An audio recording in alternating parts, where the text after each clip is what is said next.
Onivia League of Legends highlights.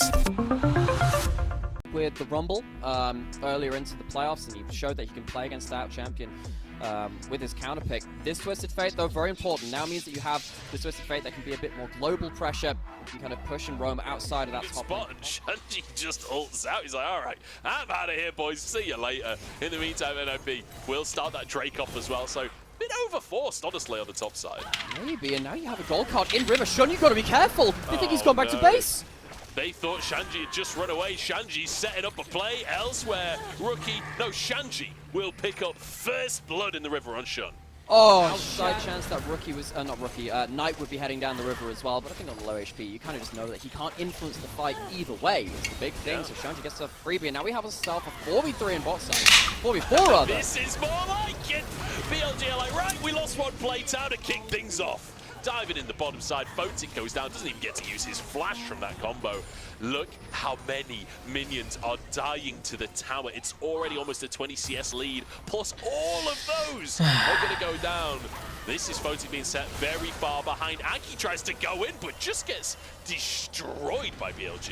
And this happens as, oh god, Rookie very nearly claimed. I don't even think they were looking for bad angles in this game. So BLG, they've countered them even better. And now we have ourselves a confirmation that it is Elk going towards the Lethality Callista. Does himself opportunity. On the bot side of the map, what can he find? Elk stays, but this is 3v2. Aki's behind them right now. Opportunity in the inventory of Elk, so he is strong at this point on the target, though. Aki just ignores Elk entirely and looks for the support. Bailout's in play, and Photic's so chunked. It's not quite enough, but my god, that was close. Yeah, this is the thing about the Callista, less extended. Problem. He has himself a Sundered Sky. That's another problem.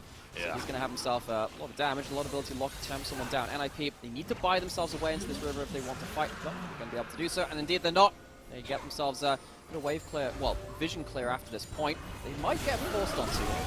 Oh, Rookie, good combo onto Elk here. He's the target, and he's taken down, but no, the bailout saves him. Aki falls, is now diving for more. Shun sets up onto Photic, punts him back, and sets it up for the second. And here we go, a bit more blood in the water. The Rookie gets off, which happens to NIP. Sometimes they can struggle to find themselves a fight when they're not on the objective first. They kind of just spectate it going down. Here comes On!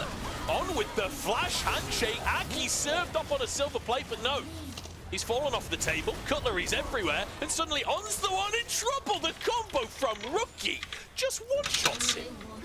This way does so much damage, and this is why, in this kind of game, you look at the Lethality Callista and you look at the way on the other sside and go, yeah, I can understand why suddenly standing even within just the screen's distance of them can be very bad for my short-term health, as both of them very, very bursty. However, Rookie needs to be very, very careful if that Fog of War comes out of it, and here comes Shun. He's the target. Shun takes down his old teacher here alongside his new mid laner. Comes to the mid game of the team fights, you're just unkillable. The flanks you can get, the engages that you can set up on this pick are incredibly powerful.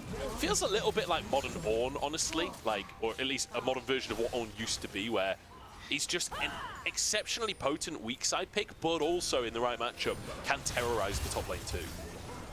It is just that sense of lane dominant tanks. It's always been that kind of identity to it. So Herald summoned in mid lane. It's going to be mid lane out of turret. Taken BLG, their second of the game. Yeah. That means that you start to open up this of BLG. Thing is though, what's the cross map from NIP? They're looking to catch out Knight on the side lane with the Hex Gates. Has flash available, has TP should he get an angle, but that's going to be the ult come through from Shanji as well. No way out of this one. Knight just going to be burst on down. Shockwave even fizzles at the end. It doesn't even go on cooldown. Bit disrespectful actually from Knight. You know, there's no contest coming on the bot very threatening because you get chunked out very heavily and you're not building any magic with this. Knight is currently, 1v2ing, 1v3ing before this and gets themselves a top lane inner turret. Great lane allocation from Bilibili. They take lines here. Doesn't really find the pick that they're looking for. This is going to be Drake for BLG, and NIP kind of a lackluster attempt at finding that. NIP, it's not been... Oh, I have to see if Shun goes for the engage. He's looking for it. Going forwards as well. NIP got to be careful. On's just going to dive forwards and handshake to start it. Rookie, the target. CC taken down. Now a shockwave onto two as well, as Knight is the carry. Elk was kicked out of the play and it doesn't Soloing out Aki. This is looking like an MVP performance from On so far for me. He's been stellar on this Renata. Shanji with the gold card wants to set up a play, but like you say, Aki can't even be a part of this one. He's not even near the pit. He might even go down to pit on the side as Baron is taken, and now Aki the target as they start to look for more. BLG, we saw them chase down just a moment ago. They're going to try and make it happen again. Bin setting things up, looking for the knock-up. That's a flash pit. As Photic's been found, Shun diving into the Rookie. TP comes through. Rookie re-enters the fight, and the bailout isn't enough. Even Rek'Sai can't dive that deep. Rookie comes back with the help of his team. They Shockwave, and now they're getting Ren stacks on the Dragon. NIP, you cannot let this go for free. Handshake lands onto Chwo. The tidal wave comes out immediately. Does survive as Aki's over the wall. It's not enough. He doesn't find it. And the ultimate from Shun denies Aki's own. 4 players remain for NIP, but Bin doesn't want that fact to be true for long. Dives into the action as Photic's engaged by Shun. Shockwaves the sombrero coming out from Knight. He's fancying tacos tonight. As Elk steps forward again, it's a long old scrap as the spiraling despair comes through. On could be in trouble here. Big damage across the team, but just nobody's going down. And I think particularly diving into the Shockwave is being a huge point of concern for them. Aki very nearly gets into this one. Well, credit to him, it's against the Poppy Rend. Aki has been controlled remarkably well from BLG this entire game, from early game and elsewhere, and Shanji now potentially in a 1v2 on the side lane. Yeah, doing his best to outspace this one, but can't outspace that. Knight takes it down for 400 gold. 8-5 on the scoreboard. The solo laners of BLG deal Twisted Fate, the dead man. Smiter in the series against WE. He was the one that got that Elder Dragon and kept NIP in playoffs. Might just look for it again.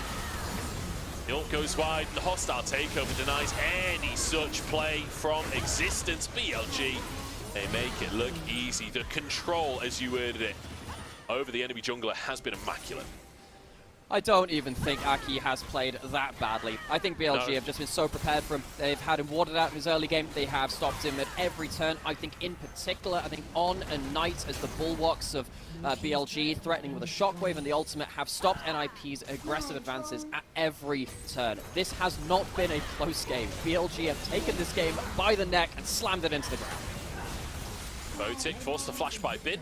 It's funny, isn't it, watching Bin play Rek'Sai? It doesn't feel like he's been able to outright 1vX in the way that you usually expect, but the amount of pressure he's still putting out despite this matchup has been kind of insane to watch. And I don't know if BLG can actually end right here, maybe just wait for the next wave before they continue this siege. Unfortunately, couldn't get the artillery position set up for their cannon this time, but they will be able to just walk this in on the next wave. NIP struggling to clear these Baron minions, and On stepping forwards. Rookie chunked there. The ult Chunk gets out with his life. BLG can just keep going forwards. The 6 ropes pay off. The Void might come out. It's a tidal wave across the team, but it doesn't seem to really matter much. They need a tsunami! And that's the Shockwave flying on in BLG. And Knight specifically make it look beautiful as they finish out game number 1. Oh, Knight has been spiking that ball into the enemy court the entire game.